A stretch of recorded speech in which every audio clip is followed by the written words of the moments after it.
Moulim El Aroussi, comment avez-vous fait votre choix d'artiste, notamment celui d'Iman Jamil, pardon. Quels ont été vos critères? Écoutez, on est d'abord parti d'une commande parce que l'Institut du monde arabe et le Maroc ont voulu montrer l'effervescence culturelle et artistique marocaine à Lima. Et l'effervescence actuelle, ce qui se passe aujourd'hui et non pas ce qui s'est passé avant aujourd'hui.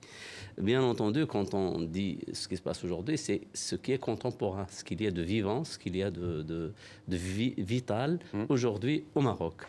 Il y avait une seule solution, c'est d'aller voir ce qui se passe effectivement au Maroc, parce que depuis un certain temps, on parle d'effervescence culturelle, artistique au Maroc, et il fallait savoir sur le terrain où expérimenter ce concept-là d'effervescence, qu'on avait appelé à un certain moment à Casablanca même, Naïda, ce mouvement de musique et d'art plastique qui s'était manifesté vers la fin des années 90. Nous avons sillonné le Maroc, tout simplement, du nord au sud, de l'est à l'ouest, et nous avons rencontré des artistes ou reçu des dossiers, comme celui de Iman, par exemple, que j'ai reçu et que je ne l'ai pas rencontré directement. Et au fil du temps, en avançant sur le terrain, on collectait des dossiers et des dossiers. On est arrivé à peu près vers 400 ou 500 dossiers sous la main. Donc plutôt des jeunes, plutôt des femmes? On n'a pas fait de distinction. On s'est dit, on va travailler d'abord sur les dossiers. Et en étudiant les dossiers, on a vu se dégager des problématiques, des thématiques qui préoccupent les jeunes et les moins jeunes marocains, artistes marocains.